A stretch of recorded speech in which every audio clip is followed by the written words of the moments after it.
Buenas noches. Le invito a que abra su Biblia en Lucas 16, versículo 19. Vamos a ver un pasaje que habla sobre una historia que se llama Lázaro y el rico. Esta es una continuación de la serie Las parábolas de Jesús, pero hoy vamos a ver este pasaje y vamos a aprender algunas cosas. Lucas 16, versículo 19. ¿Ya lo tiene? Voy a leer. Dice así: había un hombre rico que se vestía de púrpura y de lino fino, y hacía cada día banquete con esplendidez. Había también un mendigo llamado Lázaro, que estaba echado a la puerta de aquel, lleno de llagas, y ansiaba saciarse de las migajas que caían de la mesa del rico, y aun los perros venían y le lamían las llagas. Aconteció que murió el mendigo y fue llevado por los ángeles al seno de Abraham, y murió también el rico y fue sepultado. Y en el Hades alzó sus ojos estando en tormentos, y vio de lejos a Abraham y a Lázaro en su seno. Entonces él, dando voces, dijo: Padre Abraham, ten misericordia de mí, y envía a Lázaro para que moje la punta de su dedo en agua y refresque mi lengua, porque estoy atormentado en esta llama. Pero Abraham le dijo: Hijo, acuérdate que recibiste tus bienes en tu vida, y Lázaro también males, pero ahora éste es consolado aquí y tú atormentado. Además de todo esto, una gran sima está puesta entre nosotros y vosotros, de manera que los que quisieren pasar de aquí a vosotros no pueden, ni de allá pasar acá. Entonces le dijo: te ruego pues, Padre, que le envíes a la casa de mi padre, porque tengo 5 hermanos, para que les testifique, a fin de que no vengan ellos también a este lugar de tormento. Y Abraham le dijo: a Moisés y a los profetas tienen, óiganlos. Él entonces dijo: no, Padre Abraham, pero si alguno fuere a ellos de entre los muertos, se arrepentirán. Mas Abraham le dijo: si no oyen a Moisés y a los profetas, tampoco se persuadirán, aunque alguno se levantare de los muertos. Existe una controversia acerca de que si este pasaje que acabamos de leer es una historia de la vida real que Jesús tomó o es una parábola. Algunos argumentan que es la única historia en la Biblia en que Jesús, que se confunde con una parábola, en la cual Jesús identifica a los personajes por nombre. Él nombra al pobre como Lázaro. Por lo tanto, según muchos estudiosos de la Biblia, entre ellos algunos padres de la iglesia primitiva, aseguraban que era un caso de la vida real, una historia real. Por lo tanto, lo consideran no como una parábola, sino como una historia de 2 hombres que es muy posible que, según la narración de Jesús, los que lo estaban escuchando conocían a ese Lázaro. No es Lázaro el que resucitó, el hermano de Marta y María, no, es otro Lázaro. Entonces, pero en fin, en lo personal yo me inclino en que es una historia real. Sin embargo, ese no es el punto principal ahora, sino la enseñanza que nos dejó Jesús en este pasaje de las Escrituras. Eso es lo importante para nosotros ahora. Entonces, en este pasaje Jesús nos da a conocer la situación real que experimentan los malos y los justos después de la muerte. Y vamos a aprender 5 lecciones que encontramos ahí, por lo menos, vamos a ver 5, por medio de las cuales nosotros vamos a aprender qué es lo que dice Jesús acerca de qué sucede con los justos y los malos cuando mueren.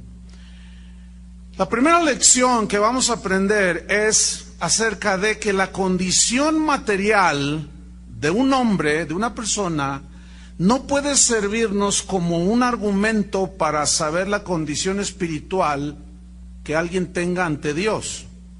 Déjeme explicárselo. Por ejemplo, un rico puede estar mal ante Dios, ¿sí o no? Un pobre también puede estar mal ante Dios, ¿sí o no? Pero hay ricos que pueden estar bien delante de Dios. Y hay pobres que también pueden estar bien delante de Dios. ¿Entendió eso? Bueno, en el caso de la historia de Lucas 16-19, habla del caso de un hombre rico que no estaba bien delante de Dios y de un pobre que estaba bien delante de Dios. Y aquí el punto central es lo que ellos iban a experimentar después de la muerte, no tanto aquí, sino después de la muerte. Entonces dice el versículo 19, vámonos al estudio de la parábola o de la historia, como que prefiera usted, no hay ningún problema. Si ustedes insisten que es una parábola, yo no tengo problema, porque eso no es lo importante aquí, repito, sino lo que Jesús enseña acerca de lo que sucede cuando morimos los seres humanos. Lucas 16-19 dice, había un hombre rico. Bueno, las riquezas materiales, ya dijimos, no son indicio contundente de que el rico en este caso tiene el favor de Dios. Los judíos de aquel tiempo eso creían. Como hoy muchos cristianos creen que la prosperidad material es síntoma de que tú estás bien con Dios, pero eso no es verdad, ¿sí? Las escrituras, al contrario, muestran el peligro de las riquezas y que algunos ricos no pudieron entrar al reino de Dios. Por ejemplo, aquel joven que se acercó a Jesús en Lucas 18, un par de capítulos adelante, de un joven que vino a decirle que quería vida eterna, y en el 22, Lucas 18-22, después de unas interrogantes que Jesús le hizo, Jesús, oyendo esto, le dijo, aún te falta una cosa, le dice, vende todo lo que tienes y dalo, ¿a quién? A los pobres. O sea, este era otro rico, y dalo a los pobres, y tendrás tesoro en el cielo, y ven y sígueme. Entonces él, dice, oyendo esto, se puso muy triste porque era muy rico. Al ver Jesús que se había entristecido mucho, dijo, cuán difícilmente entrarán en el reino de Dios los que tienen riquezas. Versículo 25, porque es más fácil pasar un camello por el ojo de una aguja que entrar un rico en el reino de Dios, porque su Dios es el dinero, las riquezas. Entonces vemos pues aquí que este hombre había prosperado, pero estaba muy lejos del reino de Dios y no quiso arreglar sus cuentas con Dios. En Santiago capítulo 5, si abre su Biblia ahí conmigo, ahí hay un juicio que el apóstol Santiago está diciendo en contra de los ricos que explotan al pobre. Entonces vemos también aquí ricos que están mal delante de Dios. Pero hay ricos que estaban bien delante de Dios, como Abraham era muy rico, ¿se acuerda? Y estaba bien, es el padre de la fe, estaba bien con Dios. Entonces vamos a ver Santiago 5, 1 al 5, al 6. Bueno, dice así, vamos ahora, ricos, llorad, dice, y aullad por las miserias que os vendrán. Vuestras riquezas están podridas, vuestras ropas están comidas de polilla. Vuestro oro y la plata están enmohecidos, y su moho testificará contra vosotros, y devorará del todo vuestras carnes como fuego. Habéis acumulado tesoros para los días postreros.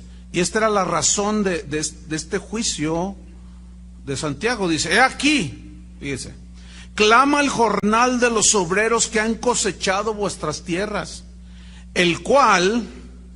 el jornal, por engaño no les ha sido pagado por vosotros. Os explotaban a la gente y eso aumentaba sus riquezas. ¿Conoce gente así? Pues ¿dónde trabajo? Dice usted. Bueno, yo no sé.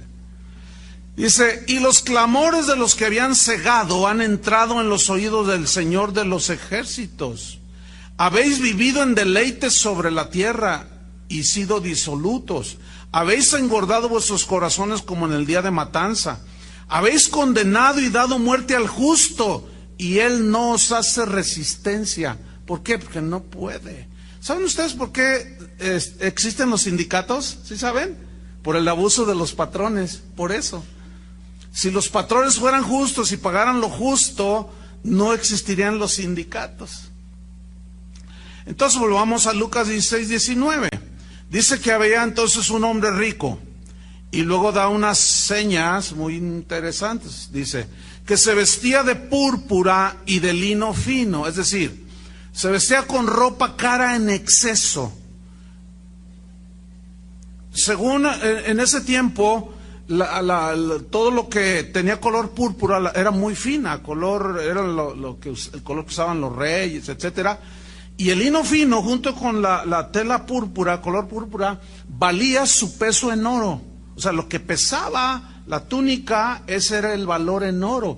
O sea, haga de cuenta que se ponían un traje de Armani, ¿sí? De $15,000, o sea, de $10,000, que equivalen como a 120,000. Imagínense un traje de 120,000 pesos.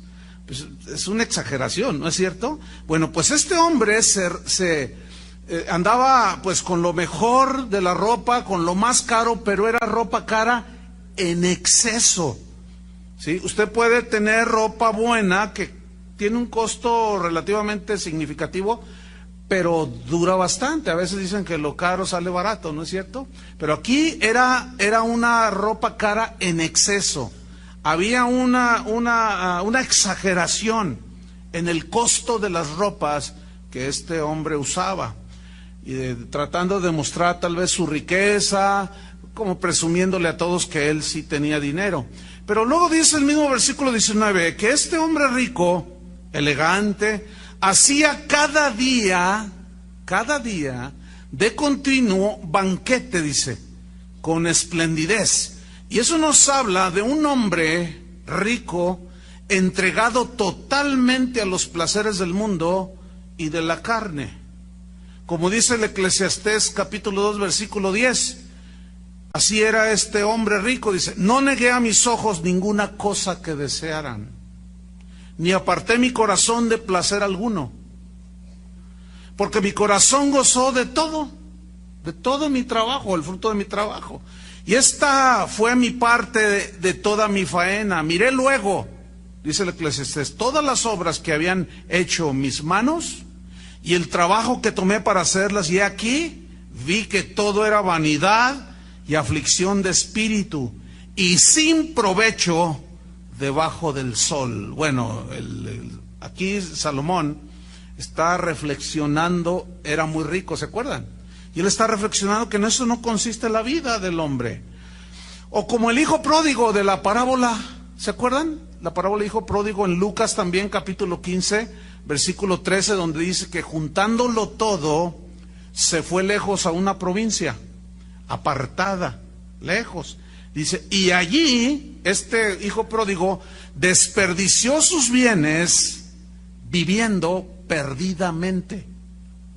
O como decimos en México, le dio vuelo a la hilacha. ¿Sí? Bueno, esto que está narrando Jesús es la historia de millones de personas, aún de pobres y ricos, que viven sin tomar en cuenta a Dios.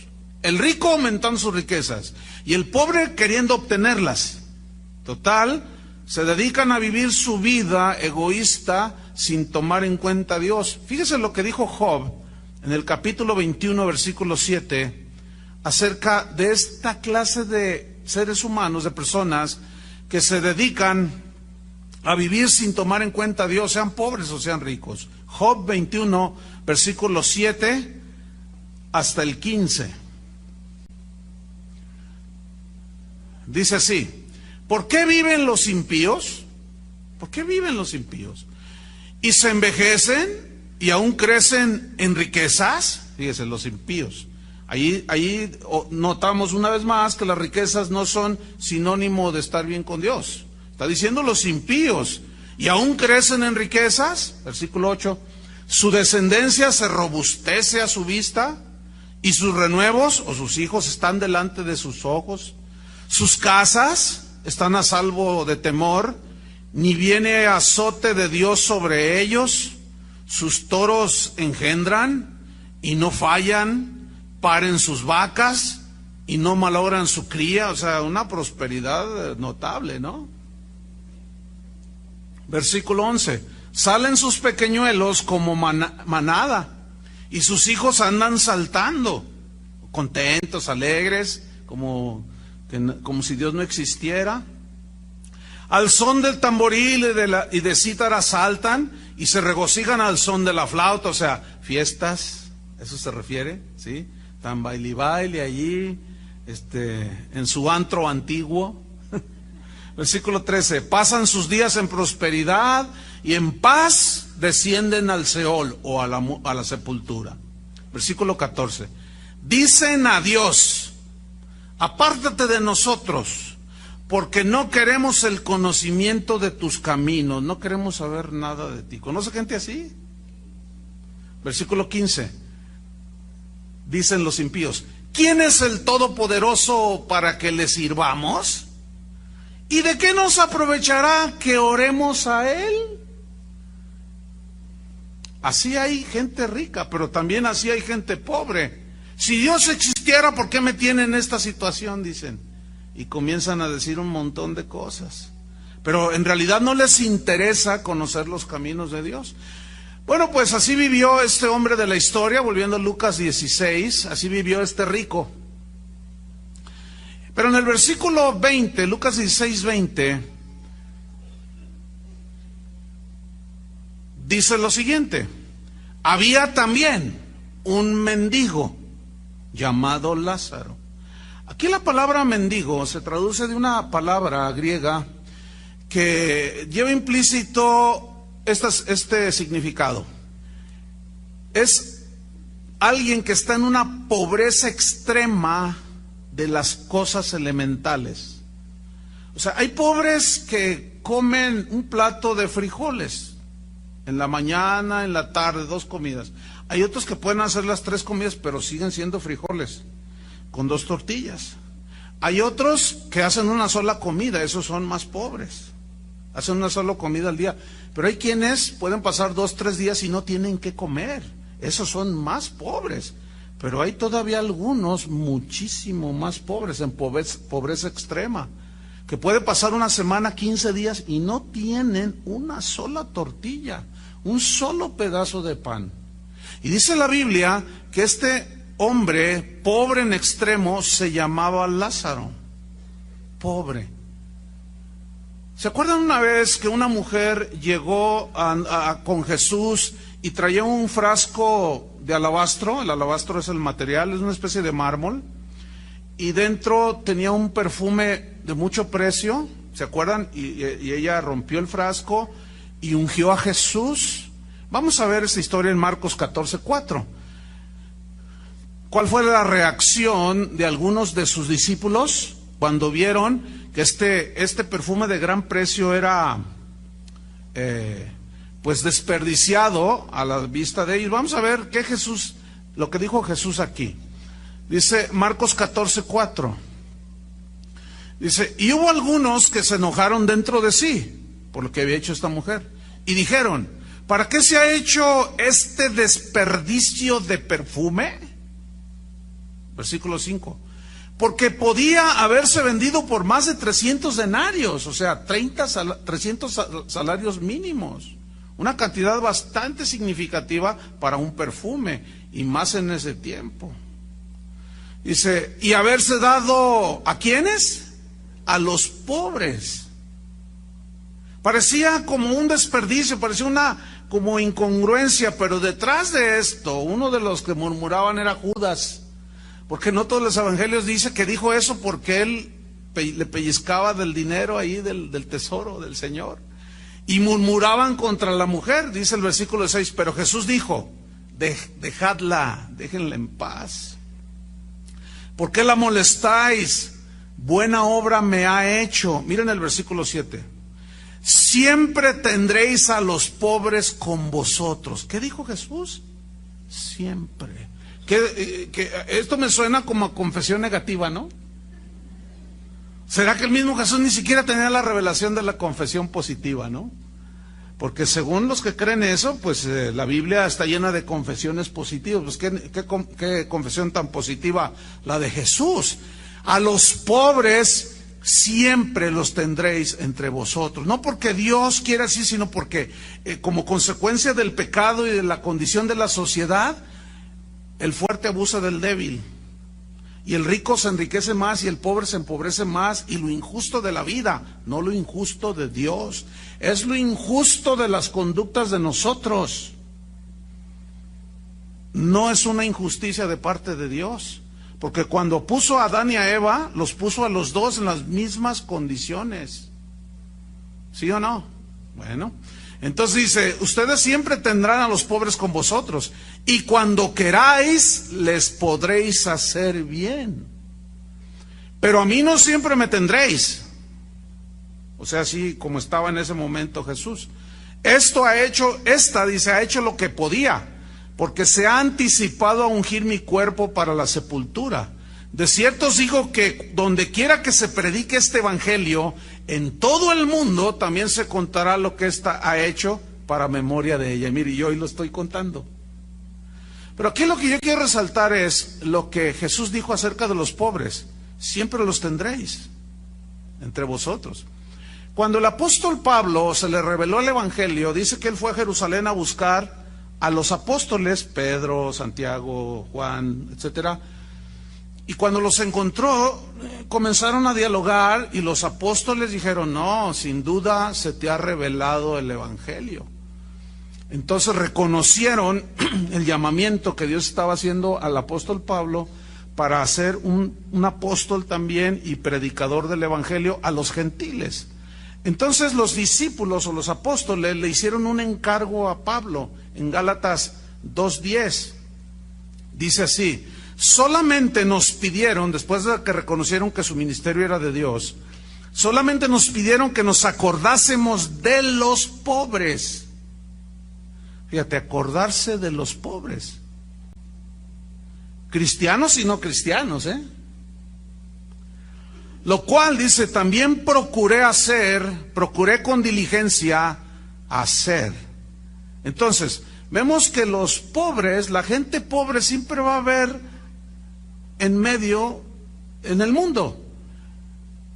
Pobres, cristianos, ricos, cristianos, gente rica no cristiana, gente pobre no cristiana, ricos que están bien con Dios, pobres que están bien con Dios, ricos que están mal con Dios, pobres que están mal con Dios. Volvamos al versículo 20. Entonces dice que había también un mendigo llamado Lázaro. Y vea la condición en la que estaba. Dice que estaba echado, o así como tirado, a la puerta de aquel, o sea, del palacio del rico, lleno de llagas. Mire, este hombre no solo sufría por su pobreza, sino que también estaba enfermo. Sufría en todo sentido. Este hombre era tan pobre que no tenía ni para comer y tuvo que ir a mendigar un pedazo de pan a la casa de un rico, del que él veía que tenía. Sin embargo, por lo que se ve, ¿a dónde se fue este Lázaro, este pobre? Dice que se fue al seno de Abraham, donde ya su dolor, sus lágrimas habían pasado. Se ve que este hombre era pobre, pero era creyente en Dios. Tenía la fe que salvaba. Era pobre en cosas materiales, pero era rico en fe. De tal manera que su fe en el Dios vivo lo trasladó en el momento de su muerte. ¿A dónde? A la presencia del Señor. En Apocalipsis 2, versículo 9, a la iglesia de Esmirna, mire lo que les dice.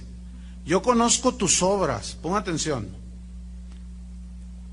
Apocalipsis 2:9 le dice: yo conozco tus obras y tu tribulación la conozco también, y tu pobreza.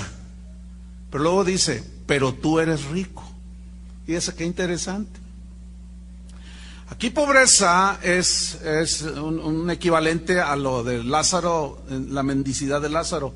Viene una palabra griega, protos, que significa pobre materialmente, en extremo inclusive. Entonces, fíjate lo que dice aquí el Señor: yo conozco tus obras, conozco que estás sufriendo, conozco tu tribulación, pero también conozco tu pobreza, pero luego les dice a los cristianos de Esmirna, pero tú eres rico. A ver, ¿cómo está eso? Se entiende que era pobre en extremo en cosas materiales, pero rico en fe.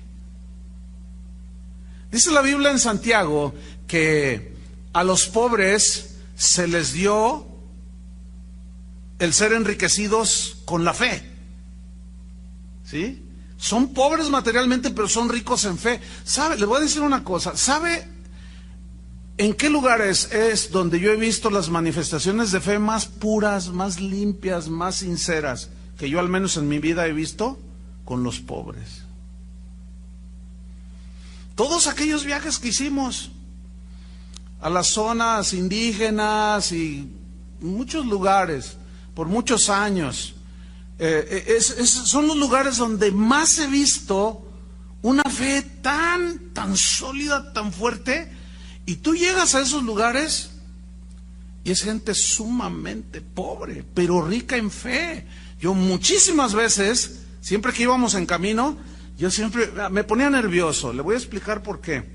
Porque supuestamente yo iba a enseñarles de la palabra. Y bueno, Dios me ha dado algunas cositas, ¿no? Pero la verdad es que yo me sentía como, ¿cuál es la palabra? ¿Cuál sería? Me sentía como, ayúdenme.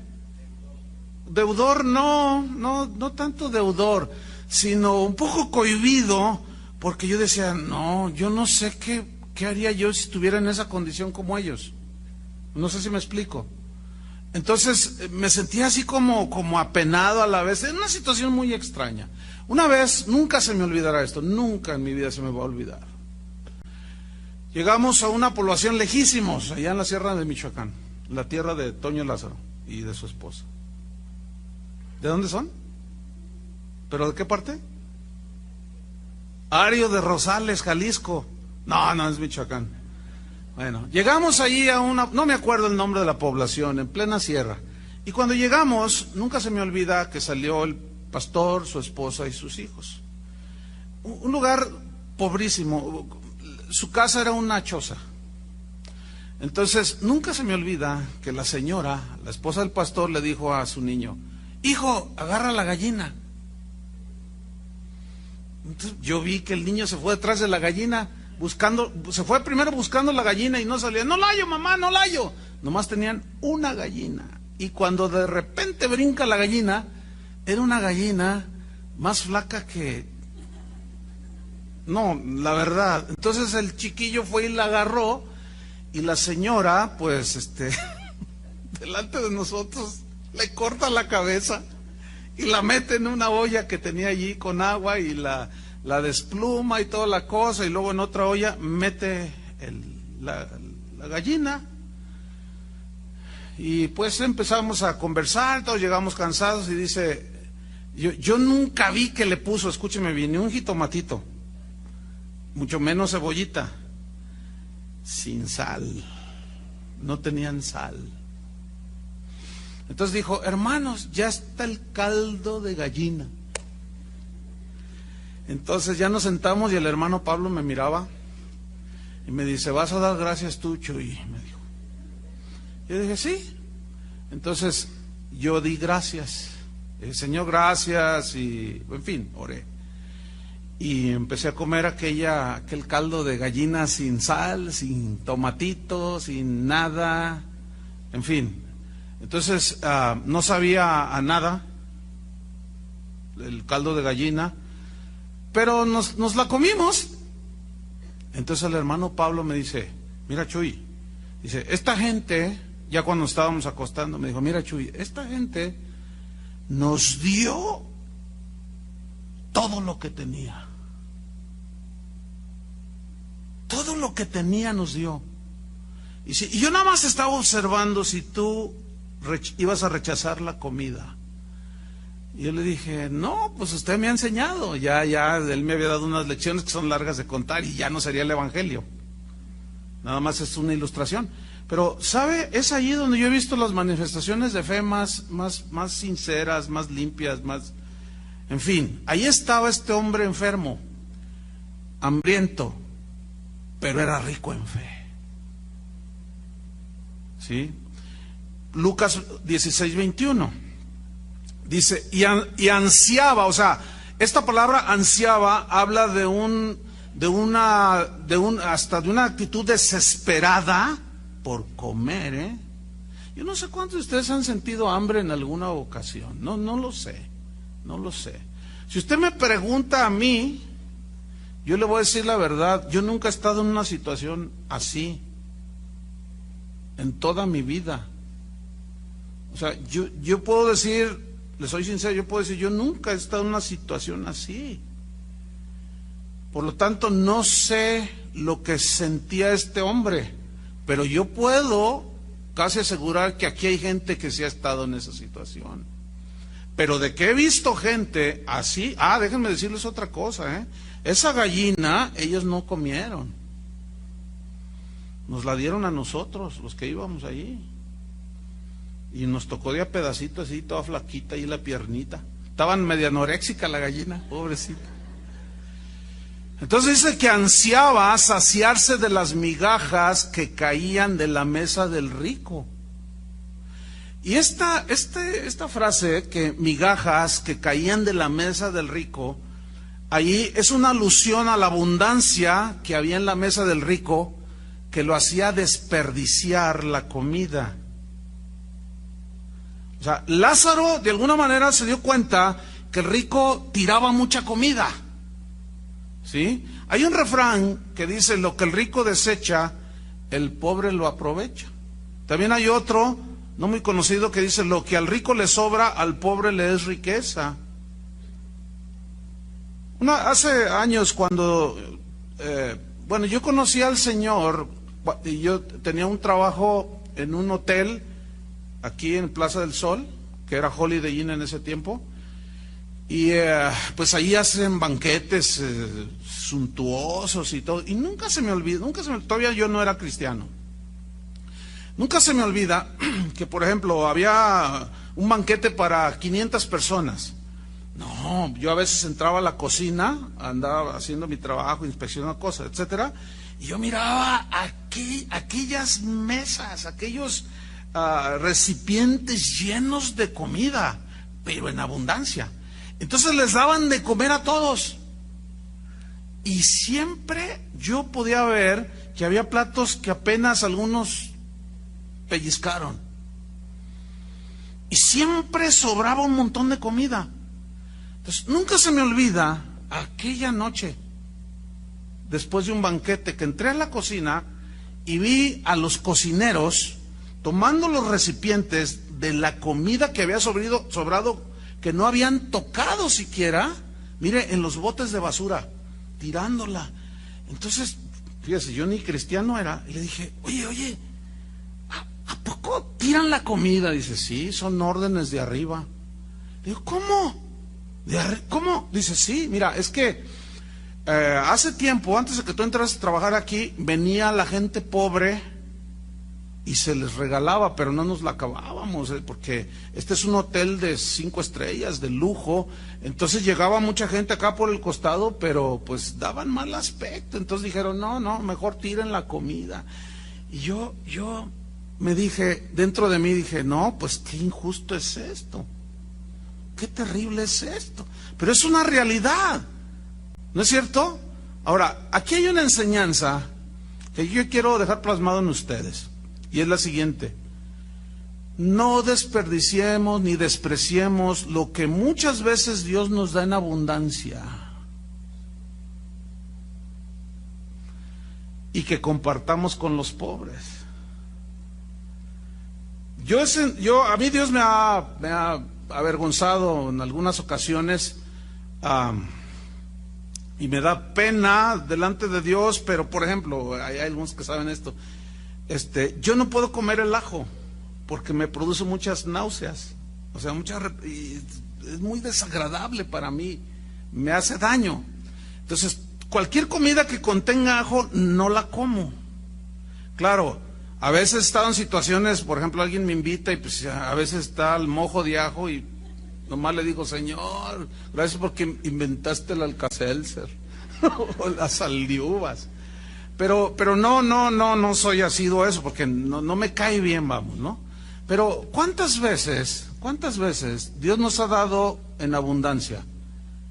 No solo comida, ropa, zapatos y muchas cosas, y nos quejamos.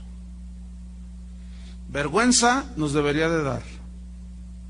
Yo le confieso, a mí se me da vergüenza. ¿Sabe? Yo aprendí algo de una familia de aquí de la congregación hace muchos años. Esta familia es un ejemplo. La verdad, esa familia siempre le tengo un aprecio especial por ese corazón que ellos tienen. Pues su papá, hoy sus hijos ya son grandes, pero cuando estaban chiquititos, a mí me constó una vez verlos aquí por la de Federalismo, dos días antes del 25 de diciembre, ya ve que celebran la Navidad y todo ese asunto, y yo lo vi allí con unas cajas, con un montón de ropa, de zapatos, y ¿qué estás haciendo? Le dice, no, dice, mira, es que cada año, dice, nosotros descacharrizamos, ¿entienden esa palabra? O sea, todos los, hacemos en mi casa hacemos una descacharrización, esa palabra ya la inventé.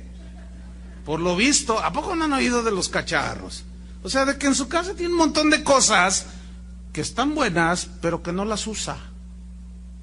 Entonces dice, hacemos una limpieza, son cosas buenas, ropa buena, y cada año, dice, hacemos escudriñamos allí y sacamos toda la ropa de él, la mía, que está buena, pero que ya no la uso, y que a veces nada más la tenemos allí. Y por años ellos siempre hicieron eso. Y dice, mira, la verdad no puedo decir que me despojo porque es algo que nos sobra. Y yo le doy gracias a Dios, dice, pero comparto. Escúchenme bien, si cada uno de ustedes, yo aprendí eso y yo cada año lo hago. De verdad, porque me inspiró. ¿Verdad? Y bueno, cada año voy a mi ropero y miro la ropa y digo, ay Señor, Dios me da abundante ropa. Corbatas me regalan casi diario. Tengo un montón.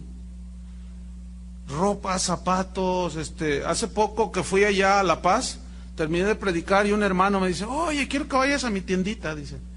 Entonces me dice el pastor, dice, yo te llevo, dice, es que te quiero regalar algo, te quiero que, entonces le digo, bueno, sí, está bien. Le digo, oye, ¿qué onda? Dice, no, vamos, dice, tiene una tienda allí en La Paz. Entonces, ya llegamos, no, hombre, pues era un tiendón, no, ¿cuál tiendita? Era una tiendota de puros zapatos originales. O sea, Nike, pura marca, nada pirata, todo original. Entonces me dice, ¿sabes qué, Chuy? Quiero regalarte zapatos.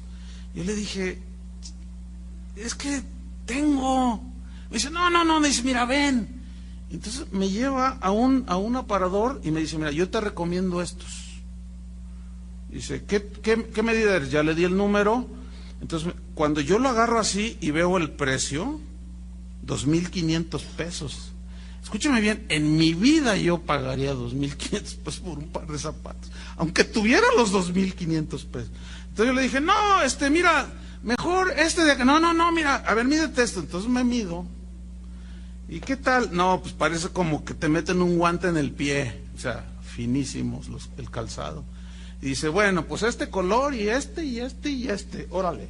Y a ver, ¿qué número es tu esposa y tus hijos? Y mire, yo salí así. Dije, Señor, pero salí, no crea, le soy sincero, agradecido con Dios y le agradecí al hermano, pero así como, Señor, ¿qué onda? O sea, bueno, gracias, ¿verdad? Pero por otro lado, veo a gente que no tiene siquiera. Bueno, cada año, por esa inspiración que recibí de aquel hermano, yo lo hago. Y saco un montón de cosas, hermano, un montón de cosas que no porque las desprecie, sino porque se van acumulando. Y a veces me encuentro un montón de cosas, zapatos, camisas, trajes. El asunto con esto, bueno, así me sucede a mí, no sé, tiene que ser algo soberano de Dios. Pero por ejemplo yo digo, voy a regalar 8 trajes. Entonces los escojo. Nunca regalo algo que esté mal, nunca haga eso tampoco. Entonces los tomo, entonces Dios me pone, entonces yo los reparto. Mire, apenas los doy y a los 3 días ya tengo 10 nuevos. Y yo digo, ay Señor, ya no sé si, eso, ¿por qué? No lo sé. No lo sé. Yo sé que algunos estarán pensando, ¿y por qué a mí no me pasa eso? No lo sé. ¿Yo qué le puedo decir? Yo estoy diciendo lo que a mí me pasa, pero aquí la enseñanza, volviendo a ella, es no desperdiciar ni despreciar lo que Dios nos da, hermanos. Ese es el punto principal aquí, ¿verdad? Y de la abundancia que Dios nos da, pues descacharricemos. Y usted se va a encontrar con que tiene un montón de cosas buenas que usted puede bendecir a uno que tiene menos que usted. Lucas 16:21. Entonces ansiaba saciarse de las migajas que caían de la mesa del rico. Pero vea su condición. Y aún los perros venían y le lamían las llagas. Qué triste que un animal demuestre más fidelidad y afecto por un pobre y un enfermo que un rico como el de la historia, ¿no es cierto? Dicen que el perro es el mejor amigo del hombre. ¿Será? Hay muchas historias muy interesantes de animales. Un día me dijeron, oye Chuy, ¿has visto la película Siempre a tu lado? Digo, no, mírala, hasta vas a llorar. Le digo, no, yo no lloro. Es una historia de un perrito que mostró una fidelidad. No sé cuántos lo han visto, ¿no? Está preciosa la película. Y ahí se muestra la fidelidad de un perro, impresionantemente hacia su amo. No les voy a contar la historia, obviamente. Pero si la pueden ver, se llama Lázaro y el rico. No, se llama Siempre a tu lado, así se llama la película. Bien. Entonces, fíjese, cuando hay abundancia hay un peligro. Cuando hay escasez también hay peligro. En las dos situaciones hay peligro. En el caso de la escasez hay peligro porque la gente puede blasfemar. Pero cuando hay abundancia se corre el peligro de olvidarnos de Dios. Porque como tienes mucho, ya ni oras, ya ni le pides, ya ni nada. Pero yo estoy convencido, y bueno, lo que yo alcanzo a ver en la Biblia es que el peligro de la abundancia es más mencionado en la Biblia que el peligro de la escasez, porque el pobre tiende a agarrarse más de Dios, ¿entiende? Y el rico tiende a olvidarse de Dios. Entonces es más peligrosa la situación de tener. Mire Ezequiel, capítulo 16, versículo 49, una escritura muy interesante que habla de Sodoma y Gomorra. Y quiero que ponga atención a lo que dice aquí. ¿Cuáles fueron lo que antecedió a su corrupción moral? Fíjese lo que dice Ezequiel 16:49. Dice así: he aquí que esta fue la maldad de Sodoma, tu hermana. Le está hablando a Gomorra, ¿sí? Dice, esta es la maldad de tu hermana Sodoma. Y luego le dice, soberbia, saciedad de pan. Y número 3, abundancia de ociosidad. 3 cosas: soberbia, saciedad de pan o abundancia de pan y abundancia de ociosidad. Como el rico de la otra parábola: oh, mis bienes han prosperado, voy a hacer mis graneros más grandes, y voy a hacer esto, y voy a hacer lo otro, y voy a hacer más allá. Y Dios no estaba en su mente. Entonces dice, abundancia de ociosidad tuvieron ella y sus hijas, y no fortaleció la mano del afligido y del menesteroso, y se llenaron de soberbia, e hicieron abominación delante de mí, y cuando lo vi, las quité. Una cosa tremenda. Bueno, la segunda lección que aprendemos en esta historia es que la muerte es el fin de todo ser humano en esta tierra. Si hay algo seguro a lo cual tú vas a recibir en esta tierra, es la muerte. Y es de los eventos en la vida que todos con seguridad viviremos, es el lapso de la muerte. Lo quieras o no, lo aceptes o no, algún día te cantaremos allá en el cielo, ya estás gozando de la presencia del Señor. Todos moriremos algún día. Dice Lucas 16:22. Dice, aconteció que murió el mendigo. Lucas 16:22. Murió el mendigo y fue llevado por los ángeles al seno de Abraham. Y murió también el rico y fue sepultado. Miren, cualquiera que sea la clase social o raza a la que usted pertenezca, todos enfrentaremos la muerte. Si usted es rico, si usted es pobre, si usted es más o menos, si usted está blanco, usted está prietito, si usted tiene ojos azules, ojos color negro, tiene mucho pelo, está calvo, qué sé yo. No. Todos enfrentaremos un día la muerte. Pero déjeme decirle que los sufrimientos del mendigo, los goces del rico, los banquetes suntuosos, la abundancia de aquel rico y la pobreza de aquel, termina todo con la muerte. Pero surge una pregunta: ¿termina la existencia del alma? Bueno, eso es lo que precisamente Jesús está enseñando en esta parábola. En Eclesiastés 3:19 y 20, el predicador dice lo siguiente: porque lo que sucede a los hijos de los hombres y lo que sucede a las bestias, un mismo suceso es.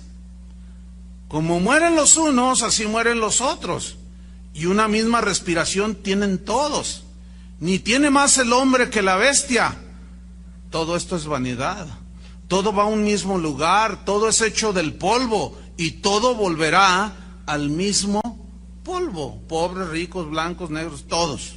Entonces la muerte es un acontecimiento cuya certeza nadie puede negar, ¿verdad que no?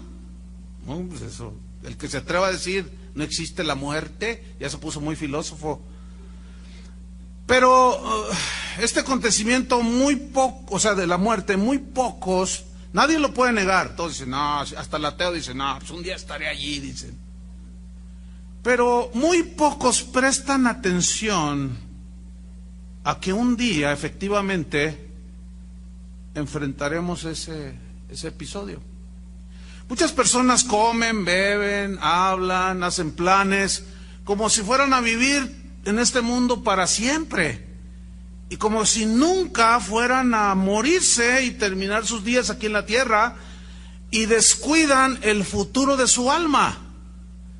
Pero todo cristiano, todo creyente verdadero debe de guardarse de este error. Y si alguno escucha, reflexione.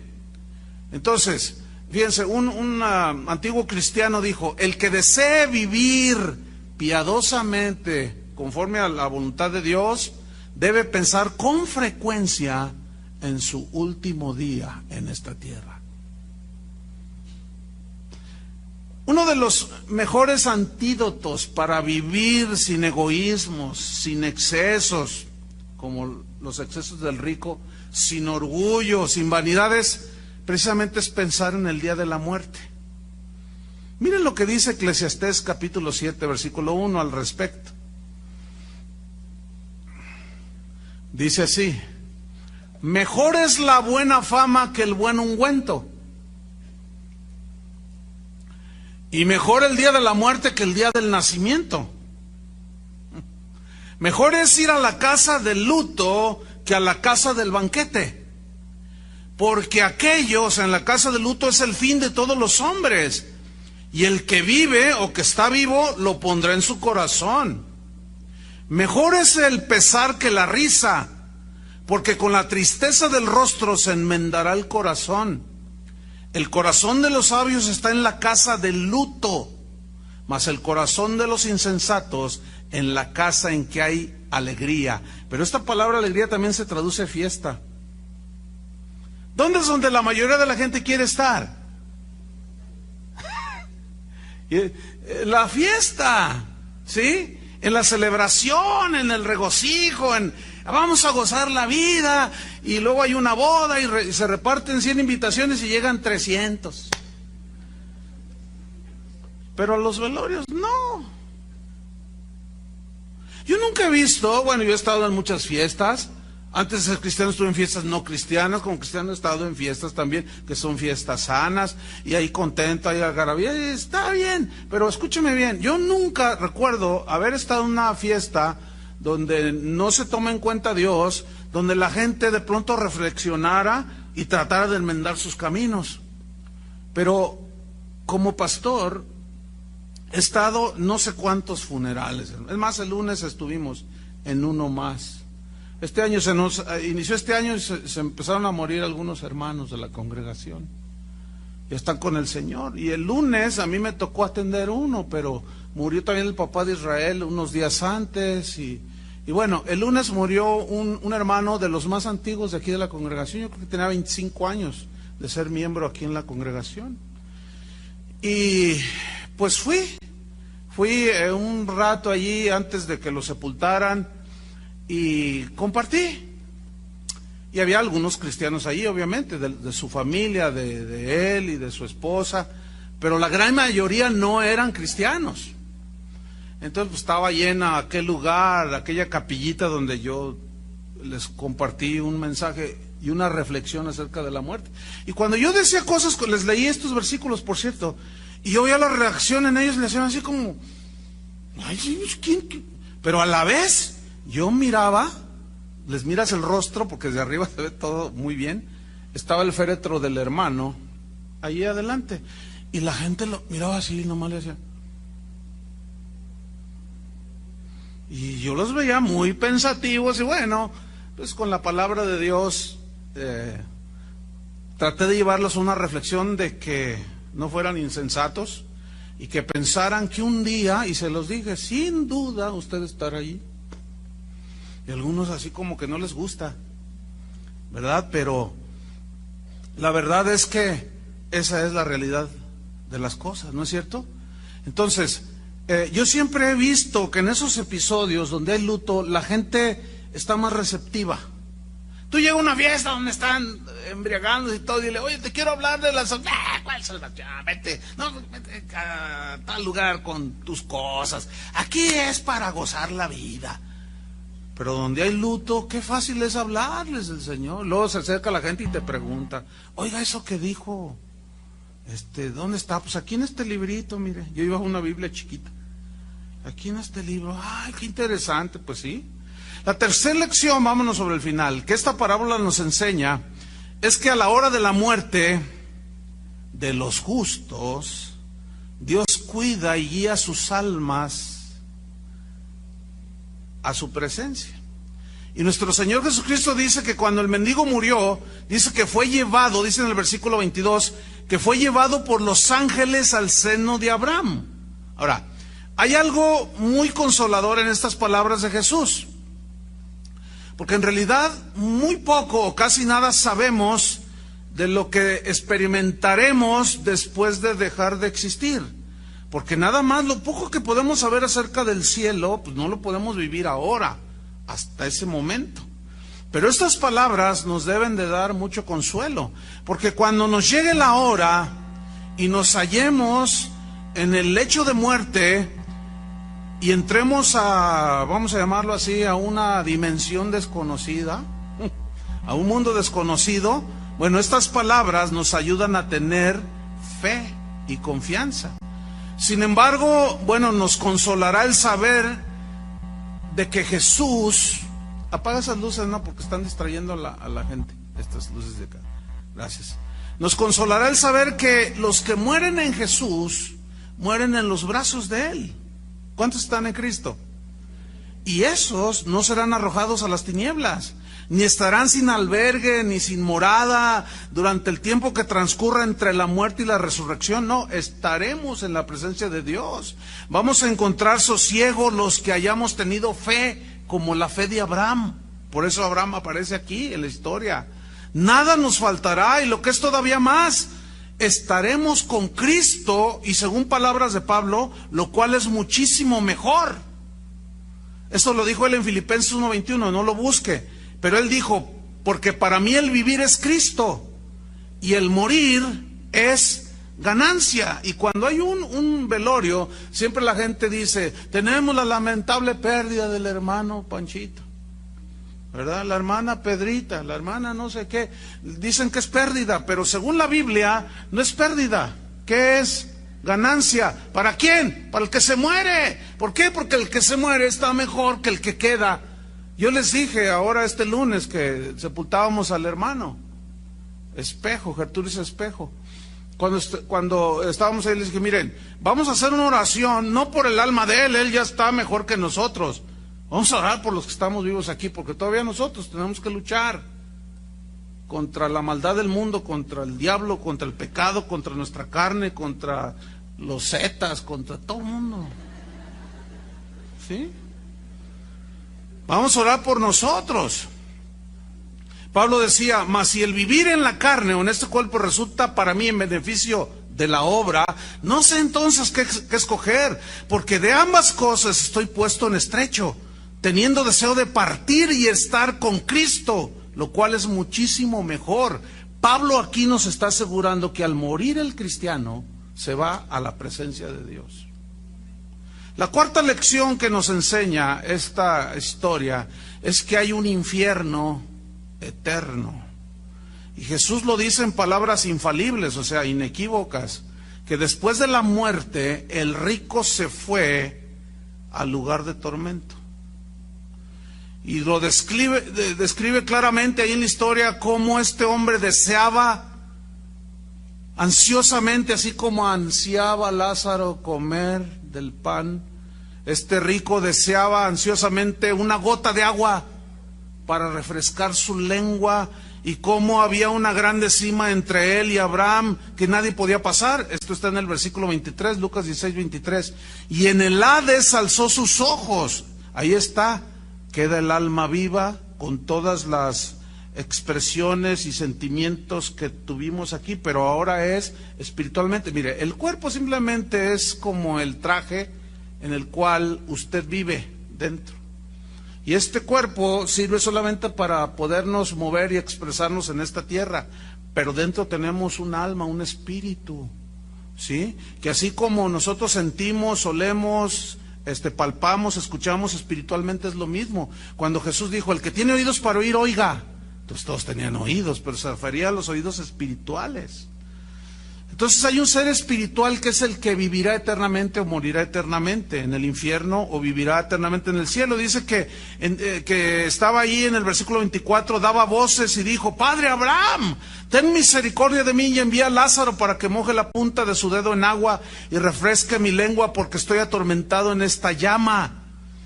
Hay pocos pasajes bíblicos en los cuales se exprese tan claro esto.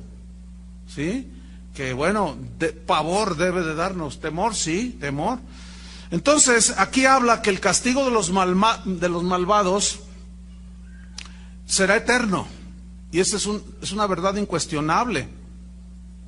Desde el día que Satanás le dijo a Eva, no moriréis, desde entonces no ha faltado gente que niegue la existencia de una eternidad. Siempre ha habido. Pero vamos a desengañarnos, o afirmar nuestras convicciones. Hay un infierno para los impíos y hay un cielo para los creyentes.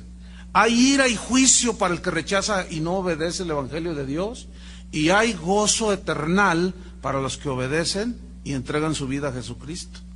Dice el versículo 25, pero Abraham le dijo, hijo, acuérdate que recibiste tus bienes en tu vida y Lázaro también males.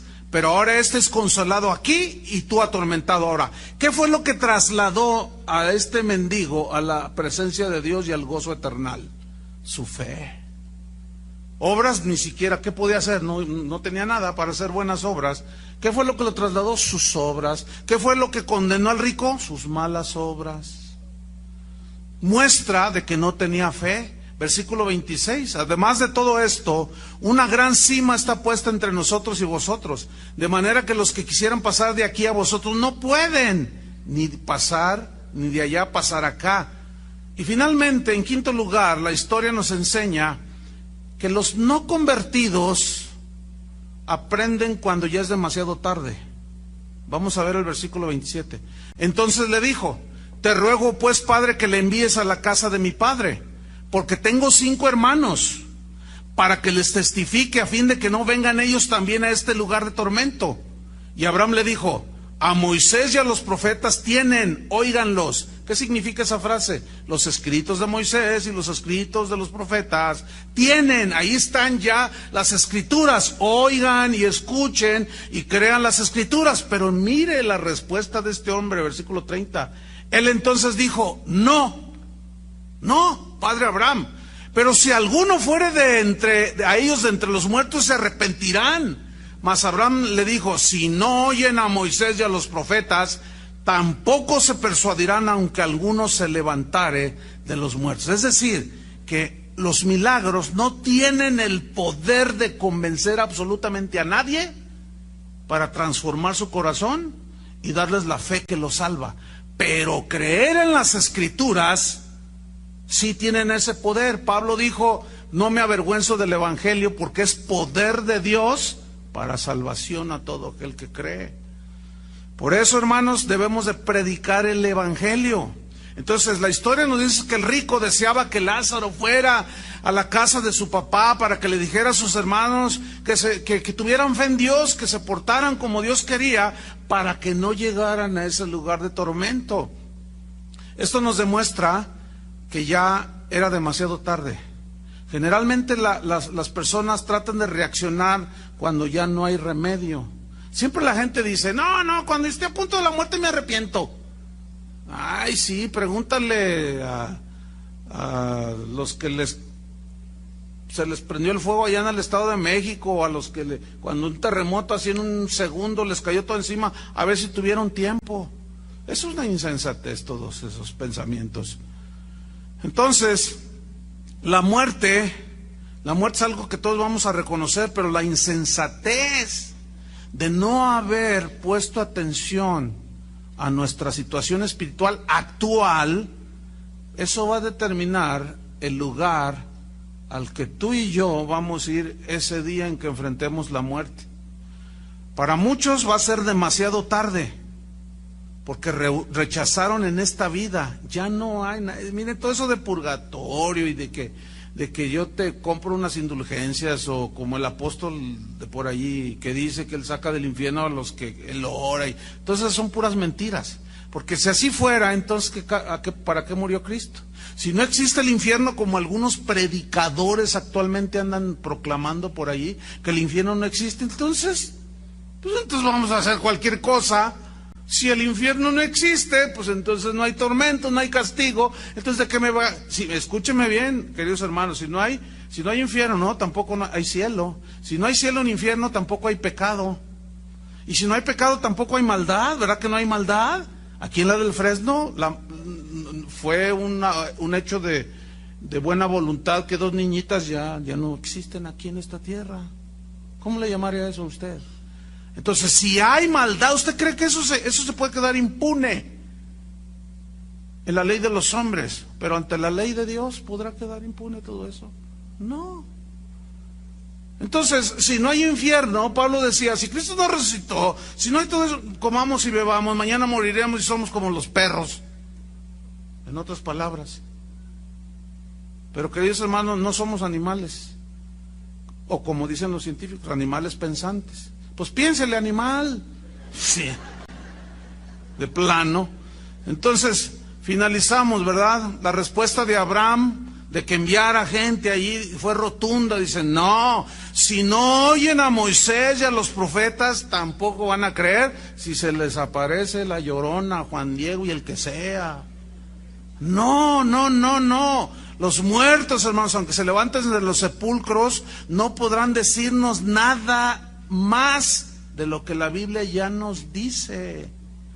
La fe en el Hijo de Dios, en su sacrificio, y los evangelios nos narran la historia de la salvación. La fe en las Escrituras, de lo que dice que hizo Cristo, el Hijo de Dios, en eso es lo que debemos de creer para cuando enfrentemos ese día, ¿dónde vamos a pasar la eternidad?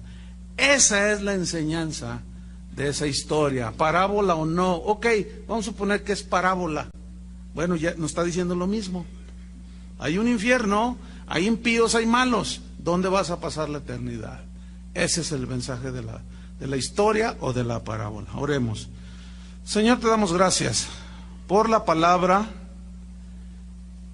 que es viva y eficaz y que nos advierte, nos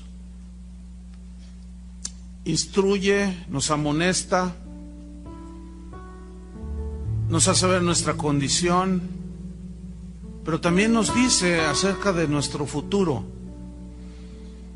Aquí en la tierra somos como la neblina que amanece y cuando sale el sol se desvanece. Así es la vida del hombre. La vida del hombre es como la flor del campo, que hoy es y mañana se seca y desaparece. Así somos, tan efímeros. Pero el orgullo, la soberbia, tanto de pobres y ricos, tiene atrapada a la humanidad. Para eso vino el Hijo de Dios, para sacarnos de esa condición tan trágica y espantosa. En las palabras de Jesús hay verdad, no hay nada engaño. Él es amor, pero también es un Dios que sigue castigando el pecado, y la paga del pecado es muerte. Pero si nuestros pecados son lavados con la sangre de Cristo, la dádiva de Dios es vida eterna. Y el Apocalipsis termina diciéndonos que allá en el cielo no habrá más llanto, ni más tristeza, ni más dolor. Porque las cosas terrenales ya pasaron y nuestra eternidad con Dios comenzó desde el día en que Él limpió nuestros pecados. Pero que se hace una realidad. Qué realidad tan maravillosa poder ver al Hijo de Dios cara a cara y disfrutar de la paz de los justos, el sueño de los justos, dice la Biblia. La Biblia dice, usa una palabra, durmió, que era un hebraísmo que significa murió, pero es que la Biblia dice así, ellos utilizaban esta expresión durmió, que no significa en ninguna manera que el alma no quede latente, está latente y sus sentidos, sino significa que es un descanso ya para el que muere en Cristo, pero que nuestros cuerpos serán enterrados, pero un día se escuchará la trompeta y vendrá el Hijo de Dios, y los muertos en Cristo, dice la Biblia, resucitarán primero cuando Él venga por su pueblo. Y habrá algunos privilegiados que no verán la muerte física. Y Pablo era uno de los que creían eso. Y él dijo, luego los que habremos quedado, los que vivimos cuando el Señor venga, seremos arrebatados en un abrir y cerrar de ojos. Por tanto, amados, alentaos los unos a los otros con estas palabras. No se cansen de hacer el bien, enseñó el apóstol, porque a su tiempo segaremos y no desmayamos. Aliéntese su corazón. Asegura que tú estás en Cristo por medio del arrepentimiento genuino. Gracias te damos, Señor, por tu palabra que nos da vida. Oramos, Señor, por aquellos que rechazan. Oramos para que en tu misericordia, Señor, no sea demasiado tarde para ellos. Pero eso no depende de nosotros, sino depende de la respuesta que le den a tu llamado, Señor. Nuestra responsabilidad solo es predicarles, hablarles de las verdades del Evangelio. Y aquí están, Señor.